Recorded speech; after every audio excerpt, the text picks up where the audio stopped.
God level, you can tell him I said it. Level up. God level, you can tell him I said it. Level up, level up, level up. Everything, that means everything. Eyes connected to everything. And that's why I'm in everything. All eyes on me, all eyes on everything. That means everything. Eyes connected to everything.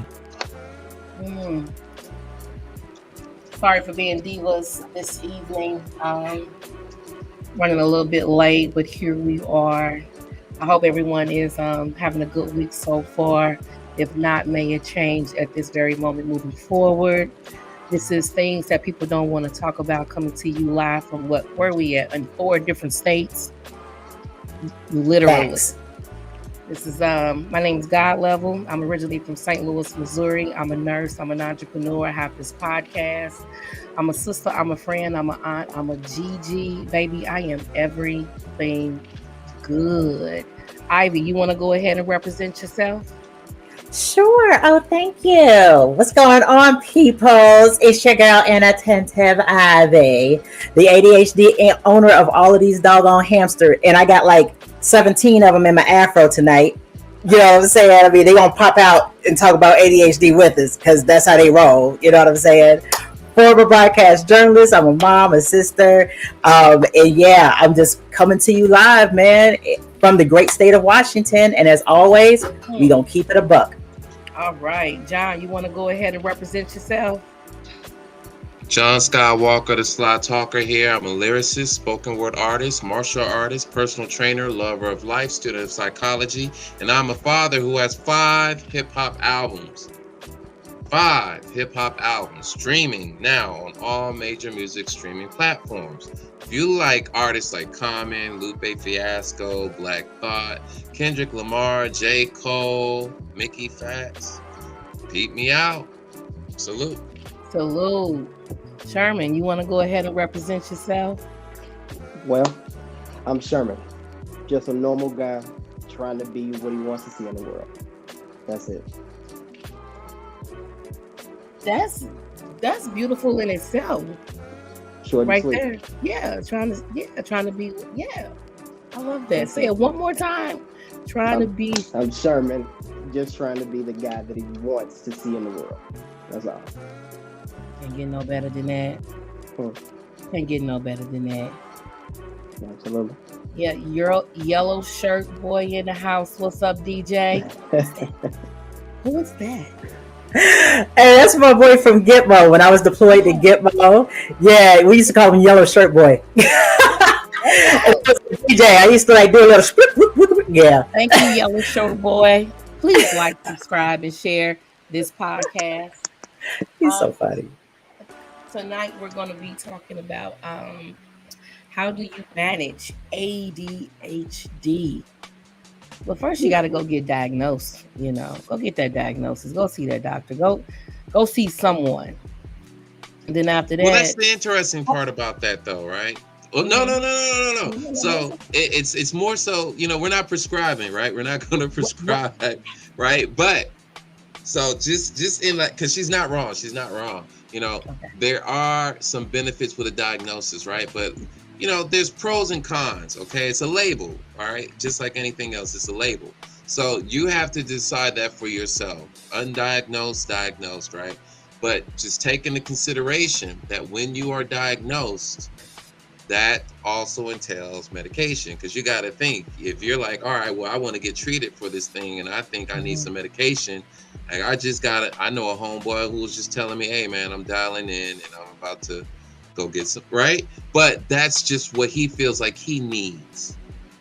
Everybody's not going to need meds, right? So just understand that diagnosis means medication. If you're like, yo, I don't like meds anyways, I don't want the label anyways, and I don't need any, institutional support, I don't need the label on. Okay, cool, rock on. We still got some stuff for you on this show. So whether you get diagnosed or not, you can still seek therapy without a diagnosis as well. It is possible. That part. Now, when it comes to medication, I can only speak for myself. It got me over the hump to a comfortable place where I can actually dial back off the medication and use the tools that I've learned when I was on the medication to help take me further. Because the med stabilized you, right? The med stabilized me, got me to that point. I was like, okay, now I'm learning other tools, other things to do to deal with whatever I have going on. Then now I can slowly taper off the medication, because being on medication was not something that I wanted to do for a very long time. It was just to get me over that hump. That's it. So you don't have to stay on it. It's not something that you have to be on. Short-term solution. Yes. That's all it is. Short-term solution. Yeah. And then after that, you can take yourself off. Yeah, I did. Go ahead. Oh, no, you're good. No. Go ahead, boo. I will tell you my experience with medication, and one of the reasons why, if you have ADHD and if you are experiencing issues with ADHD, the reason why I advocate for meds, because I'm not kidding you, when I started ADHD medications, I was pissed off. Do you hear me? I was angry. I was angry about the fact that I had to go through all of school, elementary, high school, middle school, went through my first round of college and struggled.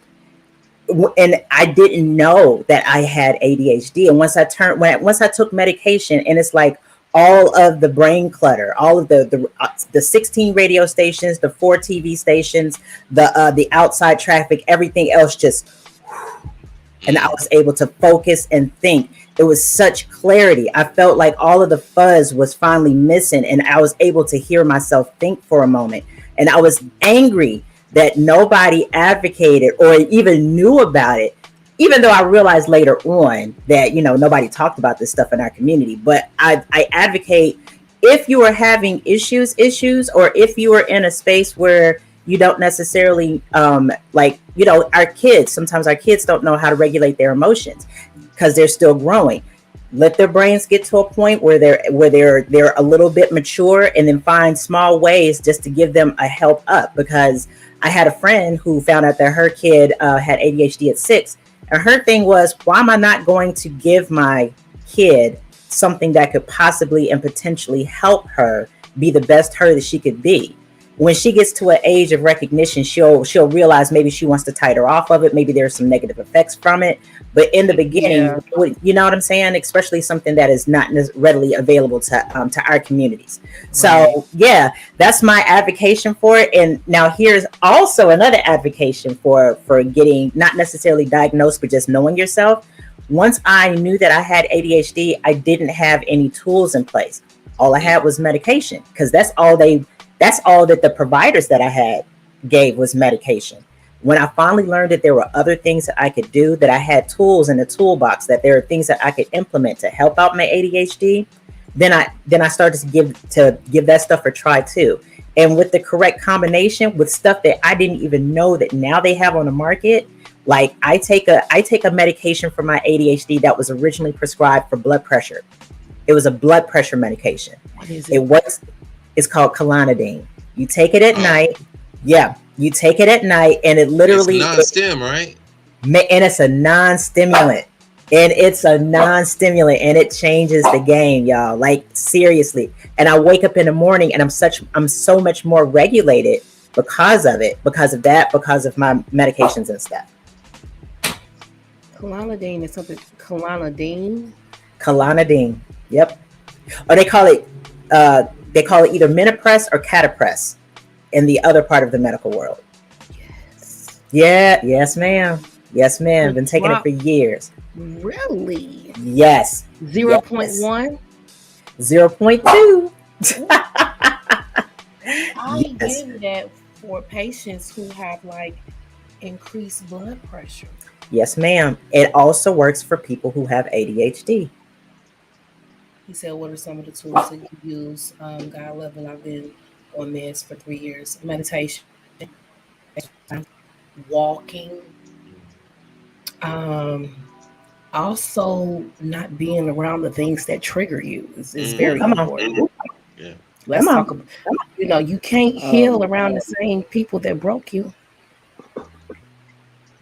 Look, Sherman, ready. Come on, Sherman. Come on, Sherman. Okay. You know what? I've heard Sherman everything has been in my everybody- ear for months, but go ahead, Sherman. I've heard everything that everybody says, and going forward with my little story, I want to say everything is right. There is no wrong way of attacking this. It's just about knowing. I'm on both sides. I was diagnosed when I was a kid, was on Ritalin and Adderall and stuff like that, but it felt controlling. So from field study and trying to figure out who I am when it comes to meditation, it was an overexertion illness. I only wanted to do things that I wanted to do. Those were my tools. So how I controlled it is kind of by clearing my mind of the rigmarole and concentrating on what I wanted to do, and it helped me clear everything. I didn't need any medication. I wanted to push forward. I was mad in a different way. Not that I didn't have it, it's that I did have it, and it was controlling. It kind of made me feel like I didn't want to talk in certain situations when I knew the answer. I didn't want to be around, when I'm a social butterfly. I know who I am, so I knew when I was acting different. So I'm not so much pushing. That's kind of my testimony. That's my story. I see what everybody has said, and I see points in all of them that are seriously just correct. Just like you said, meditation and walking, and she didn't have the right tools and stuff like that. And how it could be looked at as just a label. Everything is correct. You just have to, I think when it comes to being diagnosed with ADHD, you are more of a creator. You want to do things that you want to do. So you want to more overly, because people with ADHD, we love a little bit harder. We think a little bit harder. We move a little bit better. That's just how. I'm not saying we're better. Hold on, let me take a step back. Let me not say the wrong things. But we are more of the creators, and we like to attack things that we like to attack with all of our energy. And then when our battery dies, we die. That's just how we get down. But that's from my field research. That's just my testimony. That's just my story. Yeah. And you can go for what I want. Then, absolutely. And then you have to, I've learned to make sure that I take a step back and get the proper rest. So I have a PRN that if I can hit that brick wall, slide down it, and be okay. For the next couple of days, you gotta get that sleep in. That's the thing, by the way. It's called neurodivergent burnout.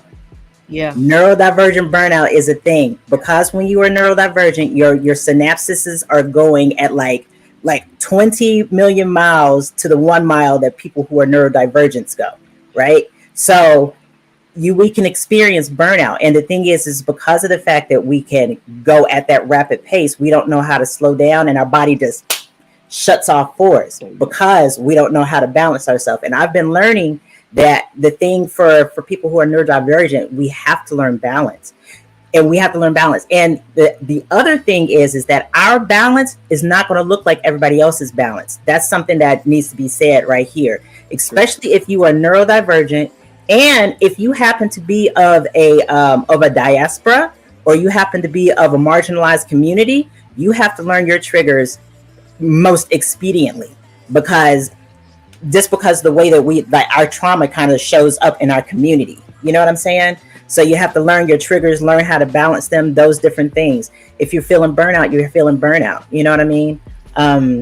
Like this some of the tools, like I learned the other day that meditation doesn't look the same way for me that it looks in other people. Like people are like, oh, just be quiet and clear your mind. No, I have to focus on everything. Yeah. You know what I'm saying? I have to focus on everything and nothing at the same time. Like I literally have to notice there's a bird outside. I have to notice, I hear there's a car alarm going down the street. But while I'm doing that, I also notice my heart is beating. I notice that my eyes are fluttering. I notice that there's a pain right here. Like that's how I have to connect. I always thought I had to clear my mind, and I was like, this shit ain't happening. It's hard. It is hard. It's getting clear, right? I'm serious. I've tried that. So I just, what I seen on a movie of a guy in an empty theater room looking at a screen and the words on the screen. So that's what I use. And I just use the words breath, breathe, relax. And like I'm in a theater room, that's how because you can't completely turn it off. Whoever told you you can do that, you can't. We can't. Oh, another way is if you have kids who are trying to trying to recognize that mindfulness, they're going to have to, a lot of times, especially, well, let me speak for my daughter. My daughter, the only way that she's able to connect with her body is either one or two ways. And be able to have mindfulness. She either has to sit down and put her hands up under her and really speak out loud.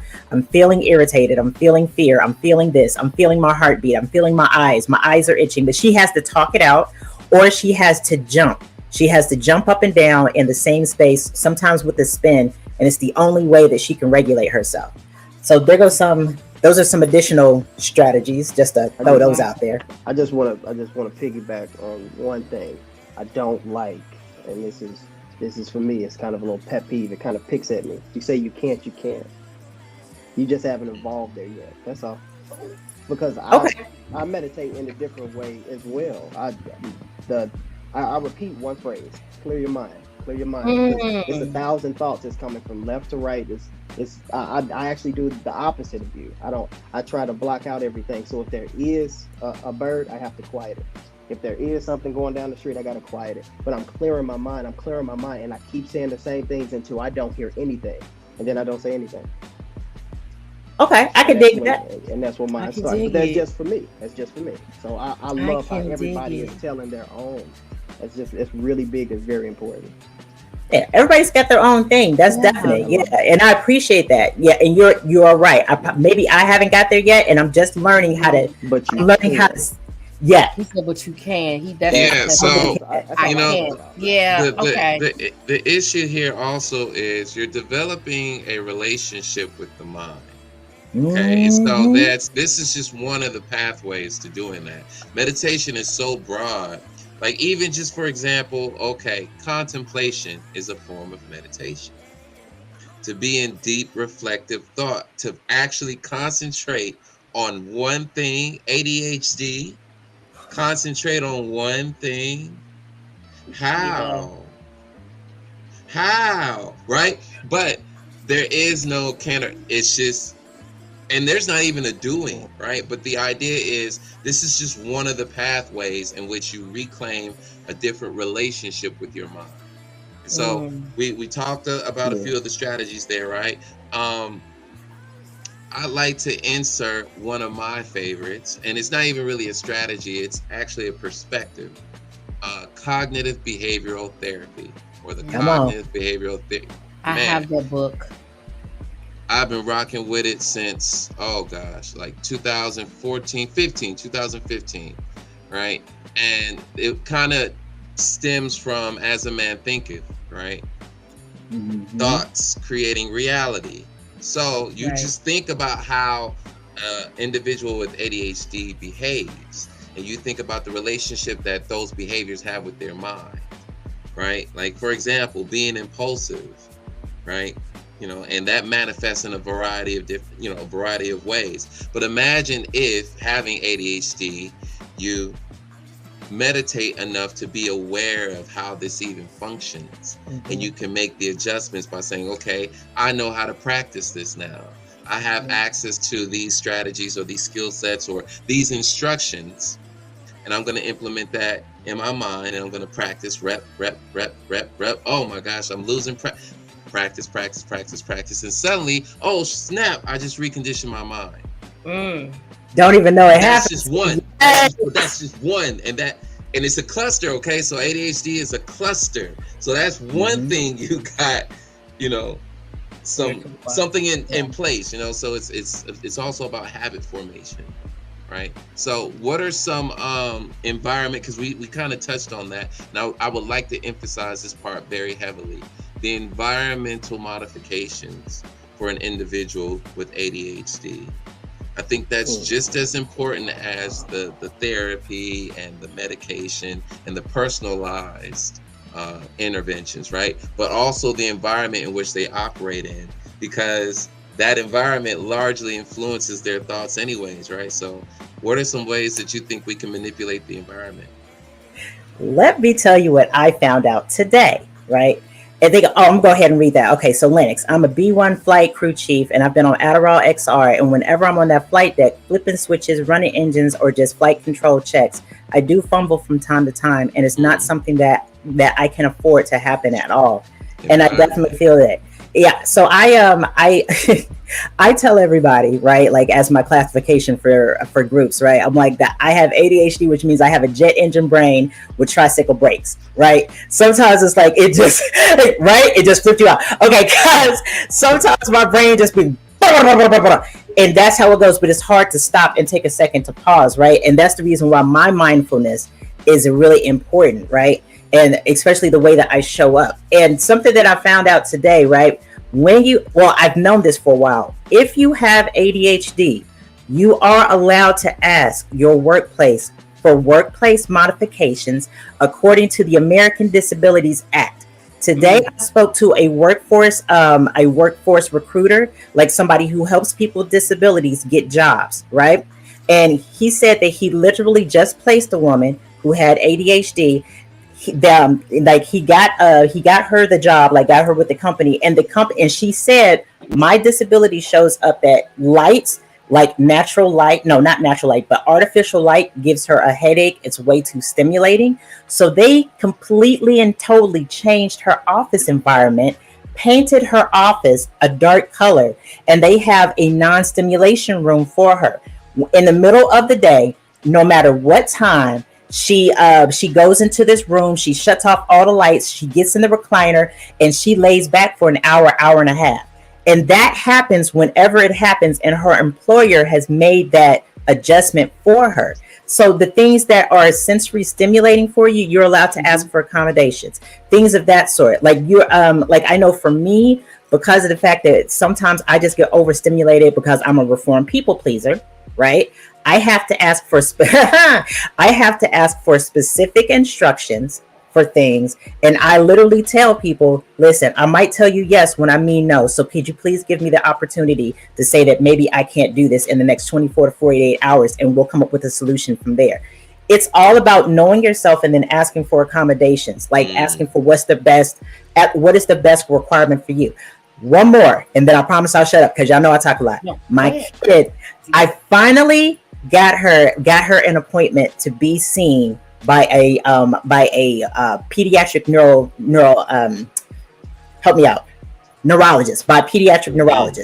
I already know when the next year comes up on that IEP, she needs to have a cove where if she is overstimulated and she is feeling so many emotions that she like feels rage or feels sad or feels something's getting ready to break, she needs to be able to take a comfort plushie, go to wherever that non-stimulating room is, yell it out for 5 seconds into the comfort plushie, and then go back to class. Mm-hmm. That's going to be one of the bottom line things.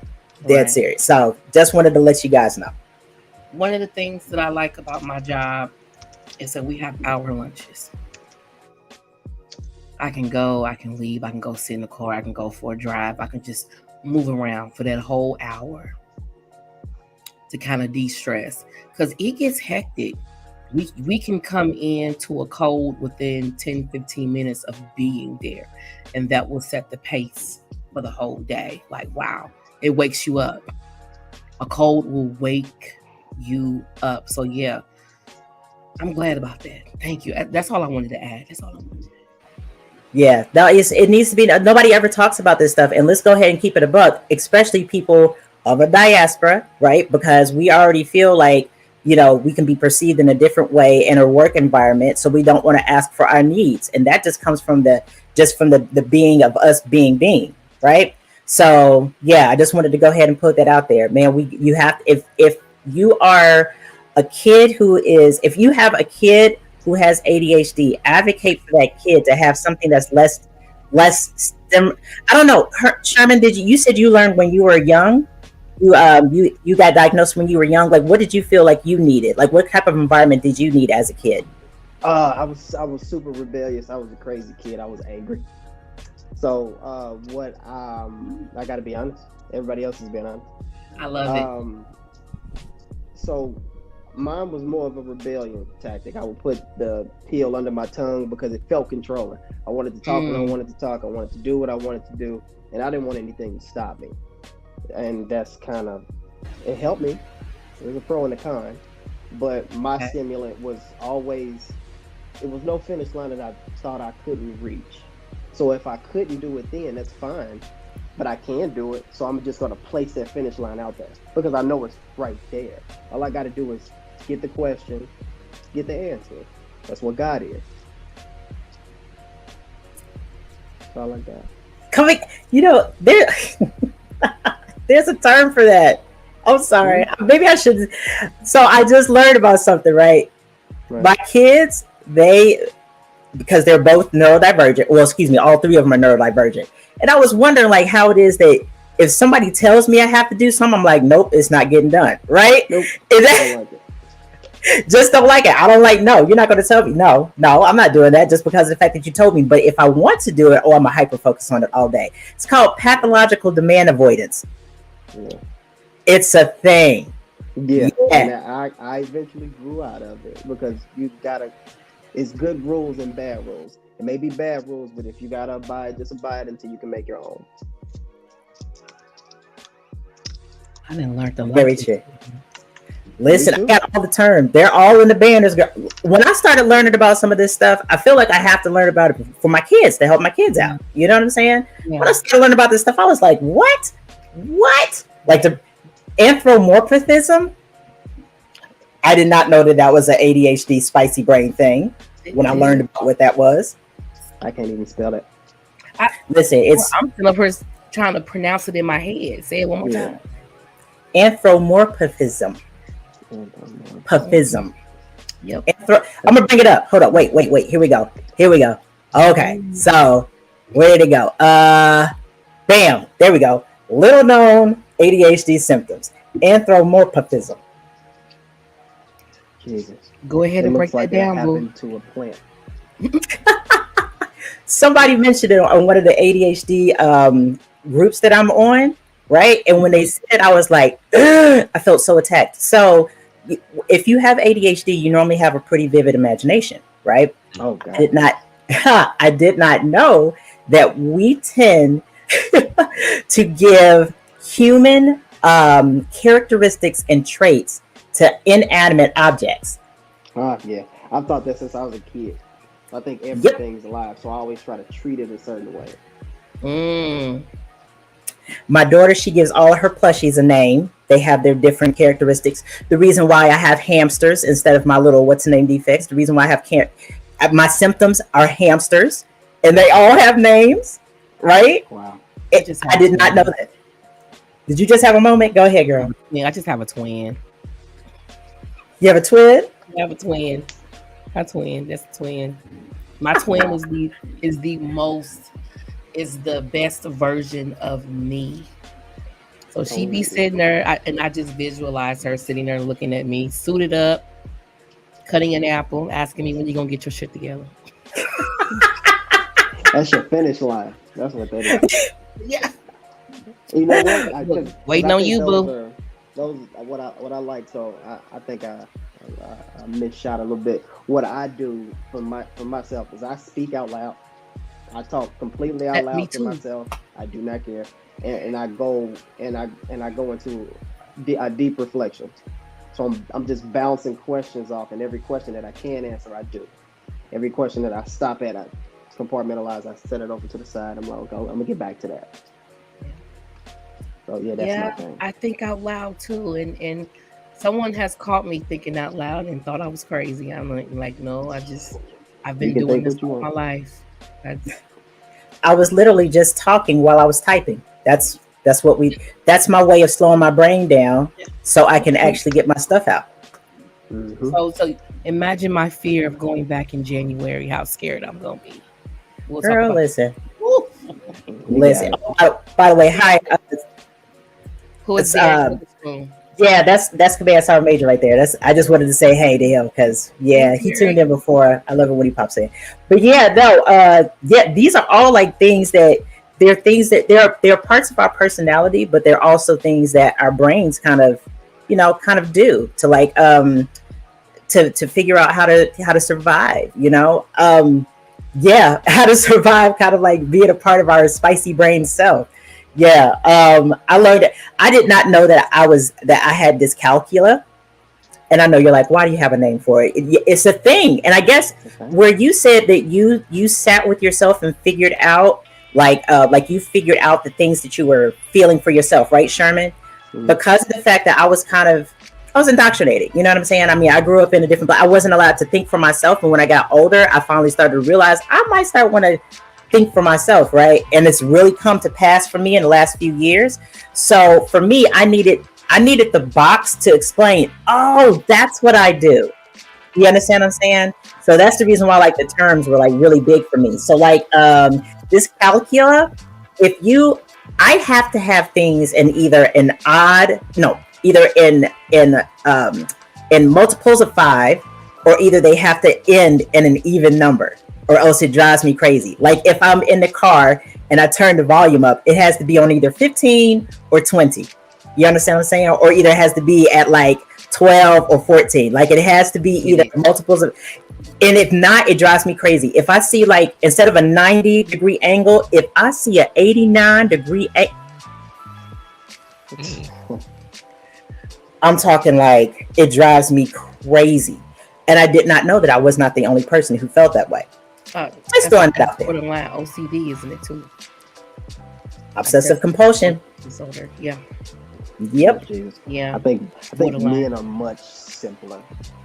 I needed I'll be honest, what the hell I needed was a father.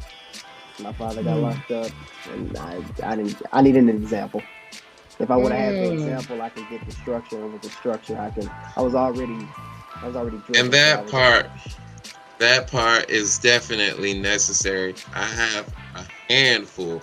Actually, no, I have 2 handfuls of ADHD friends, right? Okay. And I'm very organized, right? And I realize you guys need structure. You need friends that are reliable, friends that are compassionate and understand, right? Like, all right, y'all are ideas people. And so me being who I am, I'm like, I love good ideas, but I also like ideas that can be executed. So it's like, you need that type of environment, again, to be aligned with that social group, right? You need a little bit of, structure, right? In terms of, those reliable friends, because they're going to be the ones that A, offer you the support, B, that keep you grounded, because sometimes y'all have these wild ideas and it's like, hey man, come on, you forgot these steps right here. And you're like, oh, see, that's why you're John. That's why you're John. Right? So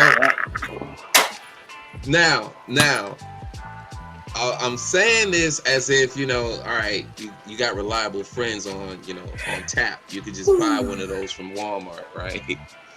But when you find one, nurture that relationship, right? For those who are, very stable-minded, dealing with these guys, it's actually a lot easier than it really comes off, right? I'm a big planner, for example. I'll over-plan, but also create some spontaneity. I learned that from these guys, the spontaneity part, the being flexible, right? But you still got to schedule things. You still got to structure. So I plan for them not executing. It's not a diss. It's just, if I lower my expectation of my ADHD friends, I just get what I get from them. Mm-hmm. It's, there's no diss there. There's no shame. There's no guilt, no anger. It's just, oh man, that's just how they are. Like, all right, hey, you might get this, you might not. So, okay, I hear you today. I hear you, but I'm also going to plan for this not happening. And then, you probably ain't even going to remember it. Oh, wait a minute, John. I was supposed to. Yeah. I am crying. He is not lying. I'm crying over here. I'm trying to mute myself. He's not lying. So structure. These guys need a structure, which I strongly agree with Sherman, right? A lot of fathers provide structure in the lives of their children. So you got an ADHD kid, you realize, oh, you got ADHD. I don't know what, the fullness of your ADHD, but I know one thing, you all over the place. You need some padded walls here, but they need to be colorful, right? We need to contain this, and then we got some training to do, right? So, along with that, ADHD individuals they struggle with self-concept and self-esteem a lot of times because the social skills aren't on par, right? So that is another thing in the environment that needs to be administered is those social skills, right? Like most of the time you guys are very empathetic, right? But then sometimes it stops at empathy, and so boom, oh man, just love, and then you write down, but so it's like, dang, now we got two bodies on the floor. We had one, now we got two. We got because we feel things so intensely. Right. We literally we have more nerve endings. You know what I'm saying? Like literally, we have more nerve endings, so we feel things just very. Yeah. You guys get excited about the information, but again, this is where the social skill comes in, okay? You got to know how to regulate anyways. In everything that you do, you got to learn how to regulate, right? Yeah. So learning how to regulate the empathy, learning how to regulate the compassion, because sometimes you guys will spread yourselves out too thin. Very. Yes. Oh, I can't. I gotta learn how to say no. Yep. That's the reason why. That's a social skill. Hey, for the next month, you need to learn how to say no. I don't care what it is. Woo! Listen, I get so excited when when I talk about things that I relate to. As you can see, I had to put myself on mute. I had to stop myself, literally when you were talking, because I get excited. I'm just like, oh. And I have to learn how to pull back, you know what I'm saying, and let other people have their space to converse too. And I just want to point this out because of the fact that we are the big idea people. I have realized that my other compliment is somebody who is autistic, because my son, my oldest son, he's autistic, right? And he's the ma, gotta have a plan. Ma, this has got to happen. Ma, blah, blah, blah, blah, blah, right? But he also has some of the same issues and the same things that we have to get over on the same side because we're both neurodivergent, right?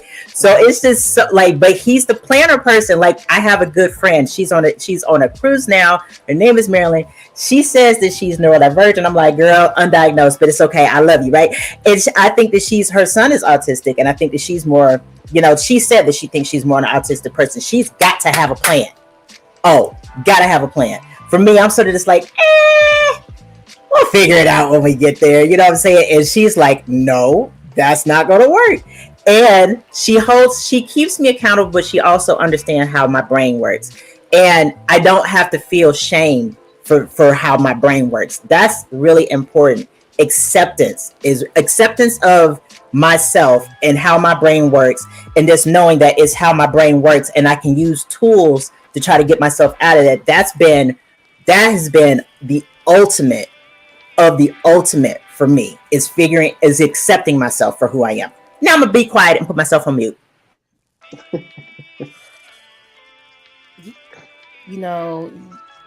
We do have those big ideas.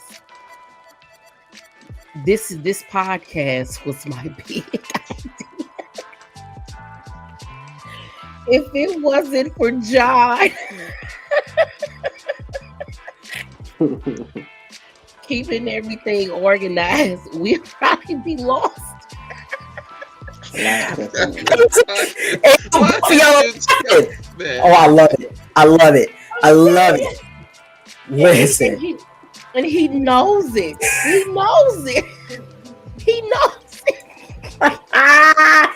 And he accepted. He accepts it. And he accepted it. Like, okay, I'm ADHD and undiagnosed, and here I am with this big ass idea, and he has a handful, and I'm in that handful, and he just knows. Like, yeah.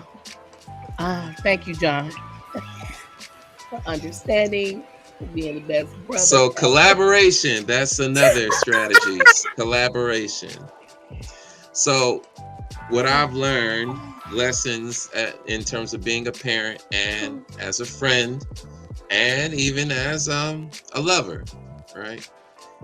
Collaboration is the pathway. to motivating these individuals. Like it was said earlier, they don't like being told what to do. They're going to rebel. So the key is, hey, what do you need so that we can get this done? What do I have to give you to get this done? I have to negotiate with you. I play Monopoly, right? I know how to negotiate. For real. So you got to know how to negotiate. And I'm talking about with kids too. And I know for Black parents, that is tough for us. Be like, yo, I'm the authority here. I don't need to negotiate with my child. There ain't no negotiate. But here's the thing.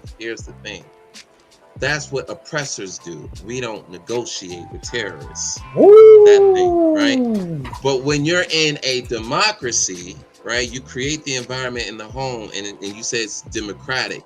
We live by these principles, by these rules. We all come together. If you violate the rules, you have to pay, right? If you create that in your own household, that's the structure. That's structure. And you're dealing with this ADHD child, you will get more out of them versus tyrannical, I'm gonna whoop your ass, and I'm gonna taunt you and berate you and control. So yeah, they're gonna rebel. And at school, same thing. I don't want to do this. All right, what can I do to motivate you to get this done? It's got to get done. Don't you agree? Yeah, I agree. It needs to get done, but I just don't feel like I'm not stimulated. Okay, how can we? We're problem solving, collaboration. So that's the big one, y'all.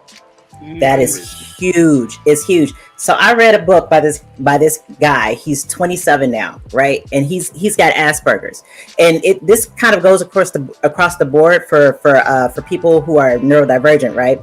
He said that most of the time people use red line motivation to motivate somebody who is neurodivergent, right? But what you really have to use is blue line motivation, which is basically what you were talking about, John, where you're like, you've got to give somebody a sense of autonomy. If somebody just feels like, especially if you're neurodivergent and you feel like everything is in here is out of control and you don't have any control over anything that you're feeling in here, right? Or you haven't learned how to control anything that you're feeling in here yet. And yet you got these people outside who are telling you, I control you, I own you. You're like, well, I can't. And you're just overstimulated all the time. So by giving somebody red line motivation, which is, if you don't do this, I'm going to punish you. If you don't do this, I'm going to harm you. If you give them that all the time, instead of helping us to find our own way, how to take responsibility for ourselves, and sometimes that means getting us out of a jam too. You know what I'm saying? Like my mom would not let me fail. And I never knew how to accept failure. For me, failure automatically felt like rejection by everything and everybody. So when I became an adult and I failed at something, I was like, the world is rejecting me right now. So I just wanted to put that out there too. So with my daughter, she hates getting up in the morning because her neurons are not firing, right? It used to be, get up, you gotta go, we gotta go, right? But now I found that if she likes to cuddle, right? Because she's a pudding. So if I wake her up a little early and say, come cuddle with mom for about 5-10 minutes, and then we'll talk about what you got to do for the day. You'll take your supplements. She takes magnesium. She also takes L-theanine to help her in the morning, right, before she goes to school. And then I let her pick out what she wants to wear, give her some autonomy, and just say, you're going to do wonderful things. I give her affirmations, and she's on the way out the door. But the thing is that she had a choice in what it is that she wanted to do. We talked about that. We actually came to that agreement. And I was like, well, how can I help you get up? How can you have a better morning? I just need a cuddle, Mom. I just need a cuddle. She just needs to know that she's loved. So that's what we came up with. Just explaining that. Yeah. That is beautiful. Blue line motivation, man. I really wish I would have known that before. Yeah. Hi, Cicely Clemens. That's another strategy, affirmations, right? Affirmations for individuals with ADHD. Yes. Why affirmations? Because again, they're already struggling with self-concept. And so when you are affirming who you are also programming your subconscious. You're adding to yourself, your self-concept. So affirmations, throw some in there, daily, by the way, daily. You cannot affirm something that's not true. So if you're gonna, make an affirmation, it could be something like, I am more focused than I've ever been before, or I'm in control of my emotions, or I'm in control of my anger, or I am aware when I am angry. You know, Yep. affirming, like that. This affirmation. too, this is my affirmation counter. This right here helped change the game for me. That's Not dope. even kidding, y'all. I do my affirmations and I am safe within myself. I am safe within myself. I am safe Mm, within myself. I literally gave all of my kids one of these. They do their affirmations to this. I do my affirmations, whatever affirmation it is, to affirm myself 200 times a day. Why? Because I'm just like, I can hyper focus on it. Or maybe I'm doing it while I'm being unconscious. Maybe I'm doing it while I'm washing, not washing dishes because I need two hands, but maybe vacuuming or something that's mindless. And it works. It works. Yeah. And it's only $8.99 at Amazon. See, you see, stop talking. Just stop talking. I just went and looked it up just that quick. I want a pink one. I cannot. Oh yeah. So Cicely, I went to high school with, by the way. Hi, Cicely. And she said, "What are the symptoms of ADHD?" We talked about some of them last week, but I know for me, like time blindness, like just not being able to focus sometimes. Like in girls, it looks a little different. For me, like the standard look of ADHD used to be, somebody who's hopping all around someplace and can't stay still, and it looks like they're being pulled by a motor. With us, our ADHD, it looks more like we look like we're spacey, right? Like we might be sitting there and still, and we're dazing out into a window, and that's because our hyperactivity is in our brain. So we've Yeah. got 1,000,006 thoughts going about Yeah. what's got to go on for today. Oh, little Johnny needs this, that, and the other. Oh, I need to make sure that I take this out for dinner. Oh, I need to make sure that this gets done. Da da da da da. And they're on repeat all the time. Our symptoms don't present outwardly; they're all inwardly, which is You the be reason zoned why. out. You look zoned out. You look zoned Yes, out. all Yeah. the time, all the time, and it's because our brains are just racing so And you much. can do it in front of other people, and I don't know if they know it. yeah. So fidgeting, squirming, inability to stay seated, restlessness, Hopping from sometimes one task. forgetfulness, impairments in memory, failure to follow instructions, difficulty organizing tasks, difficulty prioritizing, easily distracted. What else? I have to put my bills on a prepaid thing every month, because if not, I'll forget. And it's not that I don't want to pay my bills and I don't want to do the thing. I want to. I forget. So I have to use that as a tool. For me, getting organized is crazy because I attach value and meaning to all of the stuff that I have. I give like I have plushies that, y'all, forgetfulness, girl, forget about it. Like I can't remember anything unless it's written down or unless it's in my phone. So she makes a sigil. Thank you, Jessica. She makes a sigil, so every time she looks at it, it's like her saying an affirmation repeatedly, like you do. Yes, it's somewhere where I can see it all day. A piece of paper or even my hand. Listen, this right here, this was drawn by my daughter, right? This right here. This was a reminder to make sure that Coco gets out. That's my dog. That Coco gets out for a walk.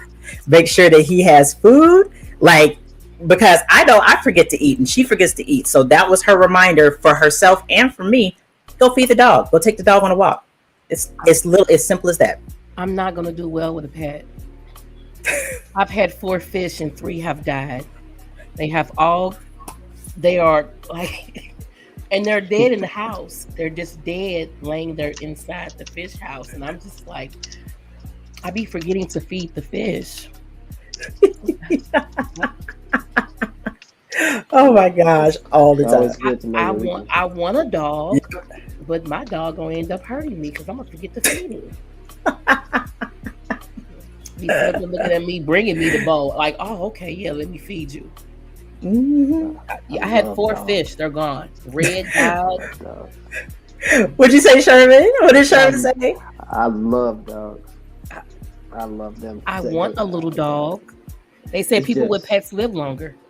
Yeah, because you have something around you showing you what unconditional love is on a constant basis.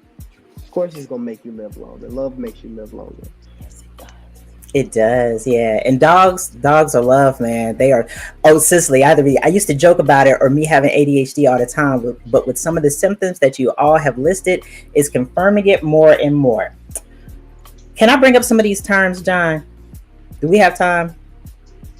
Listen, when I first started to dive into ADHD, right, and trying to figure my own stuff out, some of the stuff that came across that I learned that we do blew my mind. So I was like, let me go right ahead and share. So we're going to call this little section little known symptoms about ADHD, right? So I already talked about anthropomorphism, right? I probably said it wrong just then. I also talked about dyscalculia.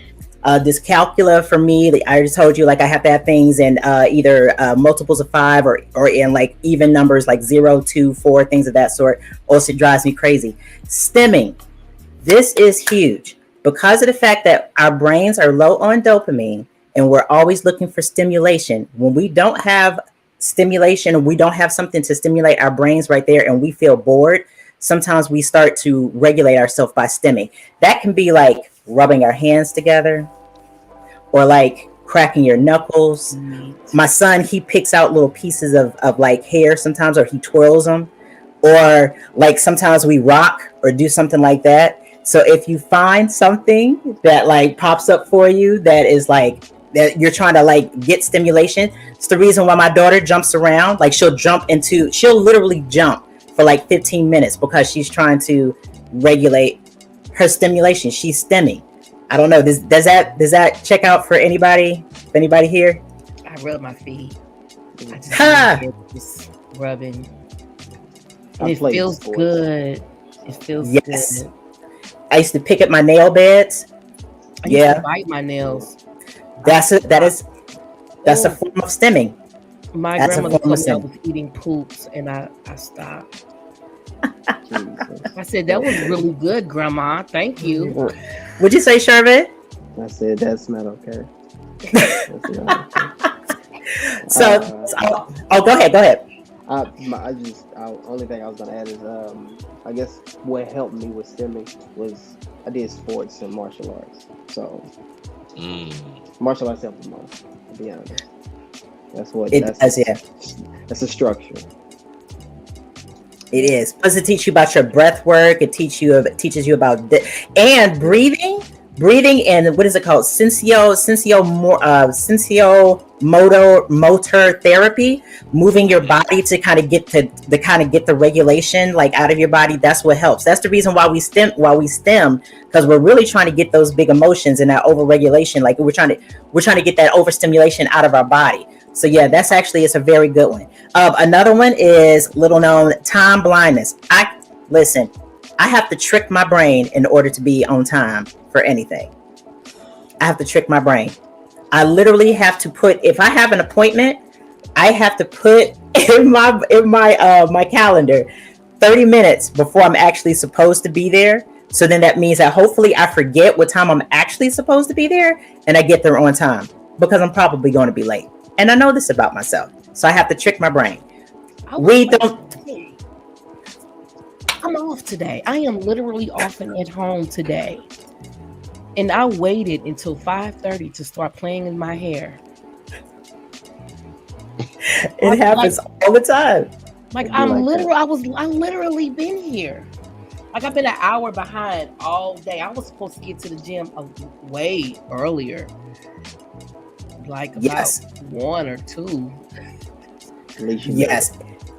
I'm telling you. Listen, if I know that I have to be someplace if I know that something is important to somebody else, I tell my friends, please, if this is important for me to be here on time for you, lie to me. And I'm not saying lie to me in all things. I'm telling me lie to me about the time that you need for me to be there. Because if I haven't lied to myself already, then you know what I'm saying? I might be late. I might figure that I can do laundry or start a pot of oxtails before I'm supposed to be out the house.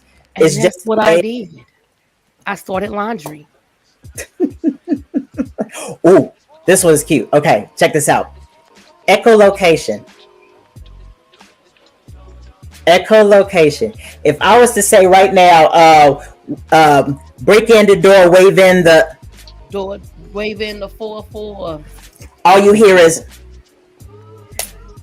it's what we do. If you know who Biggie is, it's echolocation. Like I can be sitting here and I can just be like, do do do do do do, and if that picks up in your brain and it registers for something to you, you'll start being like do do do do do do, and you won't even know it. Echolocation. I have to go listen to that song later on. Everything that we had talked about, I didn't already looked up. I'm looking at dogs right now. Cicely just said it. Papa don't hit me no more. See, she already said it. And you're gonna be listening to that tomorrow. Who said the 4-4 then? I did. Kick in the door. You said wave in the 4-4. She said, Papa don't hit me no more. Now we all got to go listen to this song. Echolocation is one of the things that we do. I don't know why we do it, but we repeat songs. Like some of us have favorite movies, favorite movie quotes. Some of us, right? Some of us have favorite songs in our head. Some of us have favorite quotes. And they're just on repeat. And if somebody starts it, we have to finish it. It's echolocation. It's how our brains work. That is enough. Yep. We are done talking about me tonight. One more. Because I already talked about PDA with this pathological demand avoidance. This one right here was the killer. RSD, rejection sensitive dysphoria. You better cut it out, Cicely. You better cut it out. Oh, she made me you die. Are we going color purple now? I know. Oh my gosh. Yeah, seriously. So rejection sensitive dysphoria. Remember when before I told you that if I failed, it felt like I was being rejected by the world? It's because we're sensitive to rejection, but we can't differentiate that rejection just means us a no. It doesn't mean that it's who we are. Just throwing that out there. I won't even start with the rest of them, but thank you very much for letting me. Yeah, and I will shut up now. Back off of that. When I went to nursing school, I had to take the placement test, and I failed on my science, and I felt some kind of way. So I went and got me a book. I studied, and I passed it, and then I had the audacity to fail out of LP in school. I had to sit out for 2 months before I was able to come back. And when I did, I came back with a vengeance. I was like, I'm getting my shit. So yeah, I was depressed for 2 weeks when I found out I failed out. 2 weeks, I didn't want to talk. I didn't want to eat. I think I barely washed my ass. I felt some kind of way. I was just like, how did I do that? Yep. We feel it a lot stronger. Yeah. So, yeah. I'm done. I am done. I get it. And yes, I was late to my own wedding. Exercise and nutrition. Good strategies to add. You'd be surprised at how much ADHD symptoms are exacerbated when you have a poor diet. And even more so with a sedentary lifestyle. So you just creating more conditions on top of this condition, and that's a lot. So yes, lifestyle changes, lifestyle modifications, man. Talk about it. Endorphins, dopamine, feel good hormones. For ADHD folks, you should be working out. Yeah, go ahead and get that rush over there, that stimulation from over there. And it also teaches you about discipline and commitment, a transferable skill, right? Martial arts, same thing. Yeah, organized sports, but nutrition also. There are certain chemicals that you want to stay away from, especially foods that are stimulating, because we're still dealing with a lot of hormones, and prefrontal cortex kind of is a little dysregulated, so you got all those chemicals just flooding through, and it's a party up in there. You trying to control it, get the security guards, but now they drugged. It's too many chemicals. So you got to watch what you eat. Listen, stimulating foods, very stimulating foods. You got to balance it out. Sugar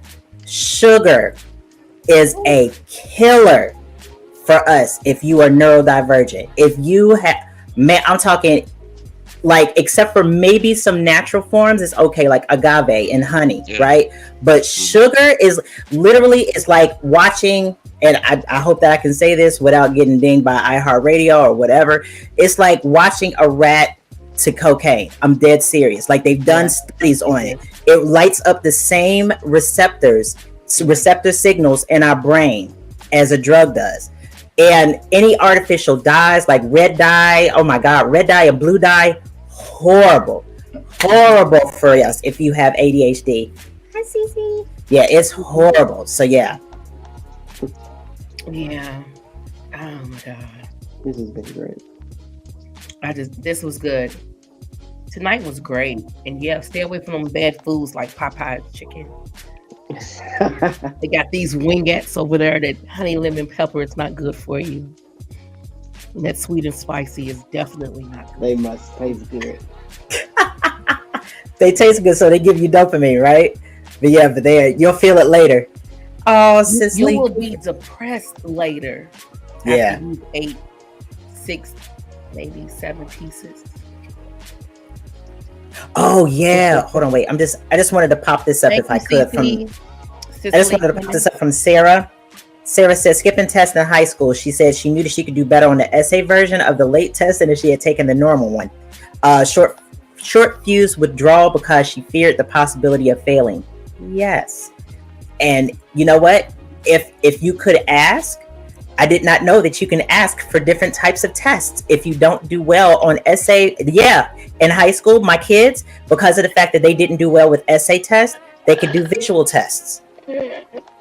Because guess what? You can advocate for your kids if they have ADHD. If they don't do well with written things, and they can do visual, or they can do tests that involves tactile planning, even for history and things of that sort. Yeah. Hands-on. When we were in nursing school, the paper was I didn't too much care for the paper, but put me in front of a patient. I got you. That part. I got you. Ooh, I can make a story out of literally nothing. And I can write for days and days and days. It was so easy for me. Any paper, I'm talking about 900 page, 100 page, 400 page. I can come up with a plot, a middle, and an ending, and I'm telling you, I've always been able to do it. That's a script. Well, you give me a direction, you say damn near a word, I can make a movie. I got 2 words: ebook. We're waiting for it. You shouldn't have did that. Don't wake up. No, don't that's wake fine. him up. No, that's He's listening. Don't wake him up. That's my love. That's something I can. That's not work. It's not work. Can I answer this question real quick from CC Queen? You guys mind? Go ahead, baby. Because I know we're like coming close to the end of our time here. But CC Queen, she says, where does ADHD come from? So there are studies that are being done now that shows that some people with trauma have the same symptoms that people with ADHD, that people with ADHD experience, like the forgetfulness, the memory lapses, the time blindness, like the irritations to sensory things, like all of it. Like, yeah, it's being found that in some places that that childhood trauma is bringing this up too. So it's either, but I know for me, my family, we're neurodivergent, so we have it comes in our family also. But let's think, what if that's a generational thing because of our generational trauma? Because most of the cases that are being diagnosed today, a good 70 to 75% of them are Black women. Black women is yes, ma'am. Black women are the fastest rising demographic of new ADHD diagnoses. Stress. I think that stems from somewhere else as well, but we are not going down that rabbit hole. Because stress is an umbrella. Oh, yes. You gotta open it, and you gotta figure out every little brain drop. We should definitely unpack this one day. Yeah, you're right. Well, not now. I'm just saying one day. Sherman. We definitely unpack this. Yeah. Look, newborn want to say something. He like, I want to say something. Though. Go ahead, Kimo boy. Hey, how everybody doing? Y'all doing great, man.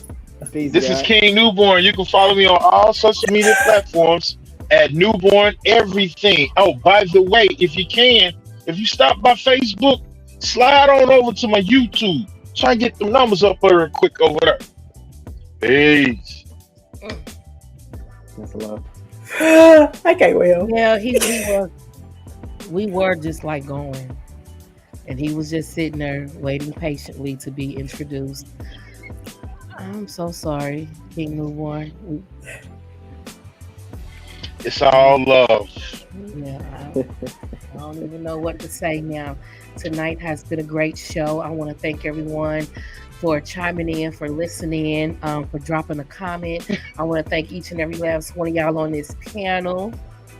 John Master Skywalker, he has 5 albums out. If y'all ain't listened to it, y'all need to go get it. I was just listening to it today at the gym. God level, go get it. Ivy, Inattentive Ivy, man, these last 2 shows has been her. Let's just keep it real. These last 2 shows has been her. You know, Sherman, the new guy to the panel. Man, ADHD where? You too calm. Well, it took a lot. You know? You too calm. King Newborn, he had some technical difficulties, but you know he's here. Thank you. Until our girl Erin P, she has a lot going on right now. So we are sending her loving energy. And hopefully we will see her back next week. Until then, this is things that people don't want to talk about. We are here every Tuesday live. Oh, she said she Like, share, comment, subscribe. Hey, y'all, help us get our YouTube channels up. Let's get these YouTube numbers up. Because get we have these good YouTube channels up. information. She knows some dang, I missed it again. Oh, No, you didn't, honey. Just press rewind. Press rewind. Come on, man. Go to the beginning of the podcast. It's okay, honey. We're here every Tuesday at 7. 7 your time. My time. Next week, John is not going to be here. Ivy's going to take control. Good luck, Ivy. And we are talking about narcissism. And we're definitely going to have 2 parts to that. Narcissism, part 1 and part 2. Okay. Who is ready for that? Dude, it is so much. Look, Kim said, after reading up on narcissism, I feel so bad for these people. I got a lot of stories. A lot. Everybody. I'm quite sure everybody got a lot been dealt with a narcissist once or twice. Ooh, come on. Here go Jalen. I'm ready. Yes. You'll be surprised how many are actually narcissists, how many are just stupid. Oh. Did you say how many are just stupid? Yep. I'm going. You know what? We're just going to end it right here. John, you got me. Yep. Later, y'all. Love.